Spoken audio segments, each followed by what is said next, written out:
This video shows how to protect sensitive data in a data integration mapping with an access policy transformation. Imagine you're a data integration developer at a bank, and the Chief Information Officer wants you to migrate customer data from an on-premises database to a cloud data warehouse for analytics. Some of the customer data is personally identifiable information, also called PII, such as birth dates, phone numbers, and email addresses, so you need to protect it. Before you migrate the data, a data access owner at your bank needs to create data access policies in Data Governance and Catalog to ensure the data complies with privacy regulations, like the European GDPR and the California Consumer Privacy Act.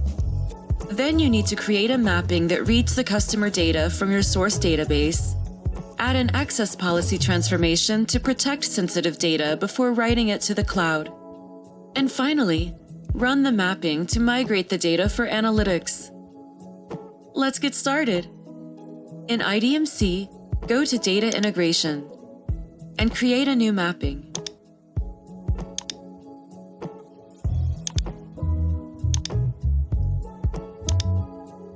First, name the mapping. Then select the data integration folder where you want to store it. We'll keep the default location. Next, we'll configure the source transformation. Let's name it. And then select the connection to our Postgres database that contains customer data. The data we want to migrate is in one table, so we'll select Single Object and then select the table.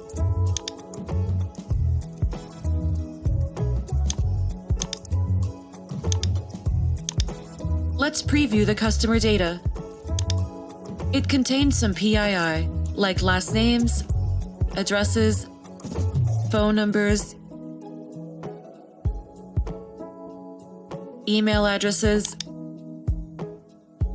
and birth dates. To comply with data privacy regulations and restrict who can view customer data, we need to apply access policies before we migrate it to our cloud data warehouse. So we'll add an access policy transformation to the mapping.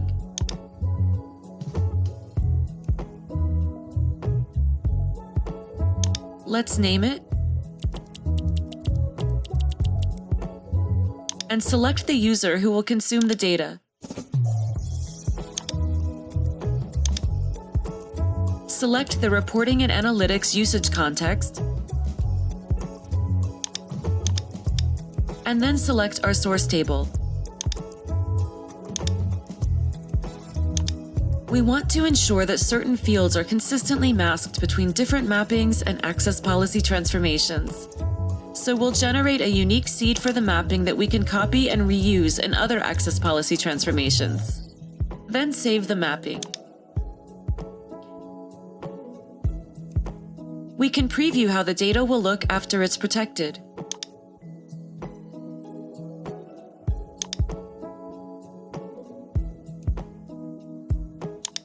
Customer IDs, postal codes, phone numbers, and email addresses are now tokenized with randomly generated equivalents. First names are truncated to the first 4 letters, and last names are removed. The constant value de-identification technique masks street addresses with asterisks. And birth dates are now generalized to the first day of the birth month.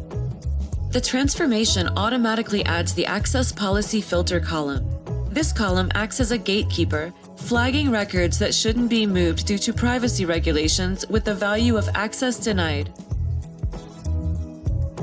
To ensure our target cloud data warehouse only receives the data that bank employees have the rights to access, we'll add a filter transformation.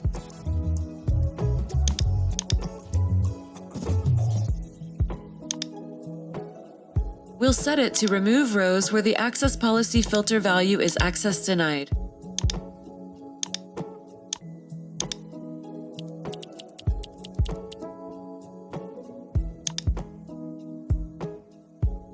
Now we'll configure the target transformation. We'll name it and select our Snowflake Cloud Data Warehouse. Select the single object target type, and then select the Bank Customers table. Finally, map the source and target fields.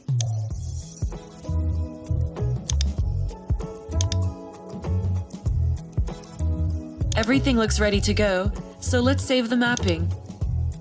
Great, the mapping is valid, so let's run it. We'll use the default runtime environment and keep the input parameter. Now that the job is started, we can view it on the My Jobs page and check its status. And that's it. For more information, see Access Policy Transformation on the Informatica documentation portal.